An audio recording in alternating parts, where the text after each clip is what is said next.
Step 1 ಬಂದ್ಬಿಟ್ಟು initialize one node trees and label them with symbols of the alphabet given ಅಂತ ಹೇಳಿದ್ದಾರೆ.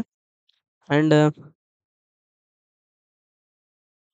record the frequency of each symbol in its trees root to indicate the trees weight ಅಂತ step 1 ಅಲ್ಲಿ ನೋಡ್ಬೋದು. Step 2 ಏನಪ್ಪ ಅಂದರೆ repeat the following operation until single trees obtained. Find two trees with the smallest weight, make them with the left and right subtree of a new tree and record their sum of weights in root of new tree and its weight ಅಂತ ಇಲ್ಲಿ ಹೇಳಿದ್ದಾರೆ. ಏನಪ್ಪ ಇದರ ಅರ್ಥ ಅಂತಂದರೆ ಏನಪ್ಪ ಅಂತಂದರೆ ಈಗ ಕೊಟ್ಟಿರೋ ವ್ಯಾಲ್ಯೂಸ್ನ ಸ್ಮಾಲ್ ಒನ್ ಯಾವಾಗಲೂ ಲೆಫ್ಟಿಗೆ ಇರಬೇಕು, ಅದರಲ್ಲಿ ಬಿಗ್ಗರ್ ವ್ಯಾಲ್ಯೂ ರೈಟಿಗೆ ಇರಬೇಕು. ಎರಡನ್ನ ಸೇರಿಸಿ ಒಂದು ನ್ಯೂ ಟ್ರೀನ ಕನ್ಸ್ಟ್ರಕ್ಟ್ ಮಾಡಬೇಕು ಹೊಸದಂತೇಳಿ ಇದರ ಮೀನಿಂಗು. ನೆಕ್ಸ್ಟ್ ಇದರ ಮೇಲೆ ಅದೇ ಎಕ್ಸಾಂಪಲ್ ಏನು ನೋಡೋಣ. ಇಲ್ಲಿ ವ್ಯಾಲ್ಯೂಸ್ ಏನು ಕೊಟ್ಟಿದ್ದಾರೆ 0.35 ಸೇಮ್ ಇದೆ ನೋಡೋಣ. ಇಲ್ಲ ಸ್ವಲ್ಪ ಚೇಂಜ್ ಇದೆ, ಬಟ್ ಇದನ್ನ ಕಲ್ತ್ರೆ ಇದೇ ಟೈಪ್ ಎಲ್ಲ ಥರದ್ದನ್ನು ಮಾಡ್ಬೋದು. ಸೊ ಇದನ್ನು ನೋಡೋಣ ಹೇಗೆ ಅಂತೇಳಿ. ನಮಗೆ ಆಲ್ಫಾಬೆಟ್ಸ್ ಕೊಟ್ಟಿದ್ದಾರೆ ABCD ಮತ್ತು ಅಂಡರ್ಸ್ಕೋರ್. ಫ್ರೀಕ್ವೆನ್ಸಿ ವ್ಯಾಲ್ಯೂಸ್ ಏನಪ್ಪ ಅಂದರೆ 0.35, 0.1, 0.2 ಮತ್ತು 0.15.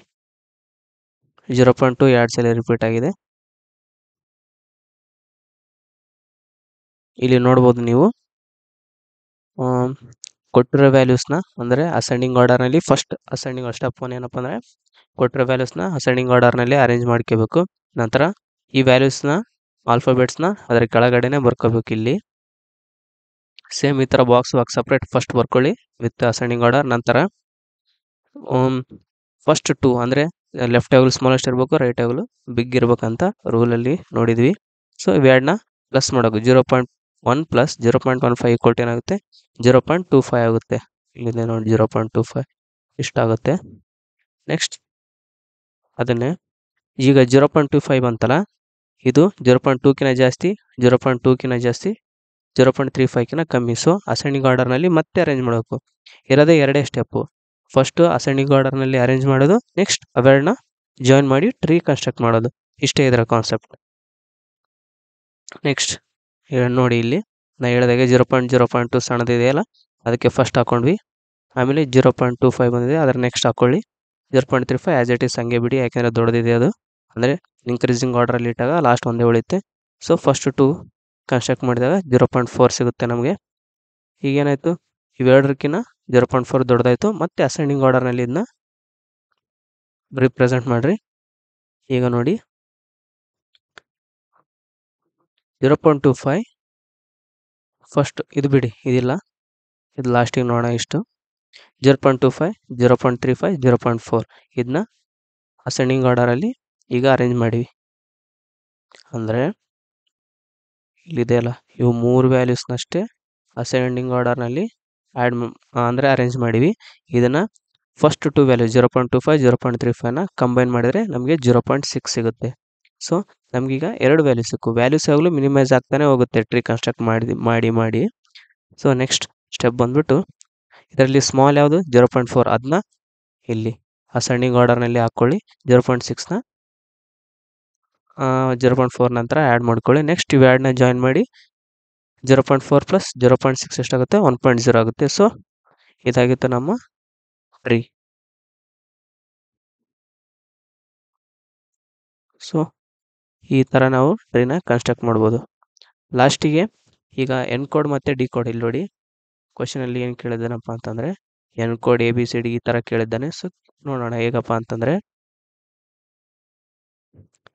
ಇದೇ ಟ್ರೀನ ಸೇಮ್ ಟ್ರೀನೇ ವಾಪಸ್ ಬರ್ಕೊಳ್ಳಿ. ಲೆಫ್ಟ್ ನೋಡಿ ಯಾವಾಗಲೂ 0 ಅಂತ ಮೆನ್ಷನ್ ಮಾಡಿ, ರೈಟ್ ನೋಡೋ ಯಾವಾಗಲೂ 1 ಅಂತ ಮೆನ್ಷನ್ ಮಾಡಿ. ಲೆಫ್ಟಿಗಿದೆ 0 ಇದೆ 0, ಲೆಫ್ಟ್ 0. ಸೊ ಇದು ರೈಟ್ ಇದೆ 1, ಲೆಫ್ಟ್ 0, ರೈಟಿಗಿದೆ ರೈಟ್ ನೋಡು 1, ಇದು ರೈಟ್ ನೋಡು 1, ಇದು ರೈಟ್ ನೋಡು 1. ಸೊ ಲೆಫ್ಟಿಗಿರೋ ನೋಟ್ಸ್ನೆಲ್ಲ 0 ಅಂತ ಮೆನ್ಷನ್ ಮಾಡಿ, ರೈಟಿಗಿರೋನೆಲ್ಲ 1 ಅಂತ ಮೆನ್ಷನ್ ಮಾಡಿ. ನೆಕ್ಸ್ಟ್ ಬಂದ್ಬಿಟ್ಟು ಹೇಗಪ್ಪ ಈ ವ್ಯಾಲ್ಯೂಸ್ಲಿಂದ ABCD ಬೈನರಿ ಕೋಡ್ನ ಮಾಡೋದು ಅಂತೇಳಿ ಈಗ ಡಿಸ್ಕಸ್ ಮಾಡೋಣ. ಈಗ ನೀವು ನೋಡ್ಬೋದು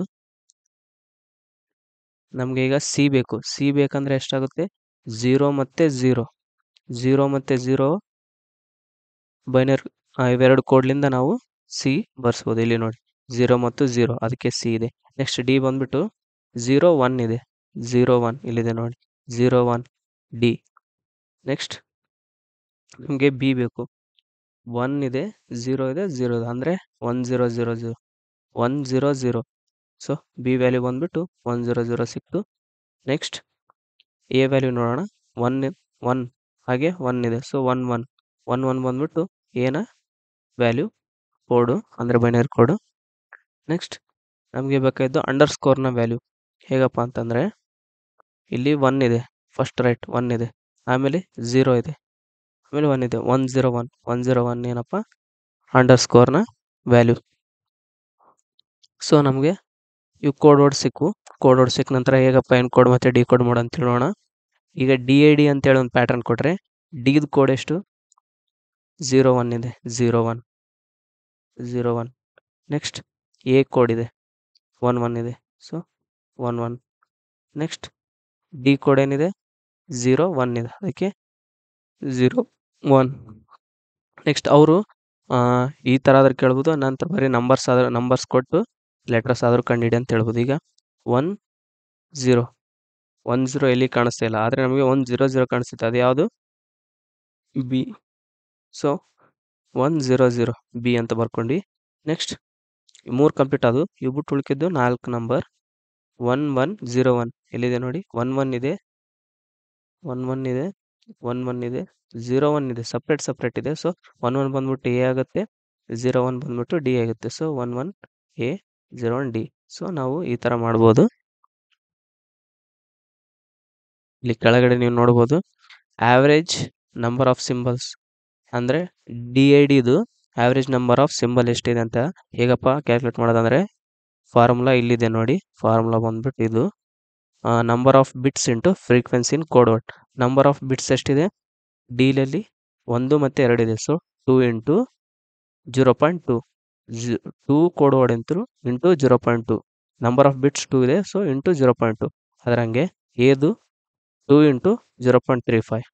ಡಿ ಬಂದ್ಬಿಟ್ಟು ಸೇಮ್ 2 ಇಂಟು 0.5. ಇದೆಲ್ಲ ಕ್ಯಾಲ್ಕುಲೇಟ್ ಮಾಡಿದ್ರೆ ನಮಗೆ 1.5 ಸಿಗುತ್ತೆ ಆನ್ಸರ್. ಸೊ ಇದಾಗಿತ್ತು ಹಾಫ್ಮನ್ ಟ್ರೀನ ಪ್ರಾಬ್ಲಮ್.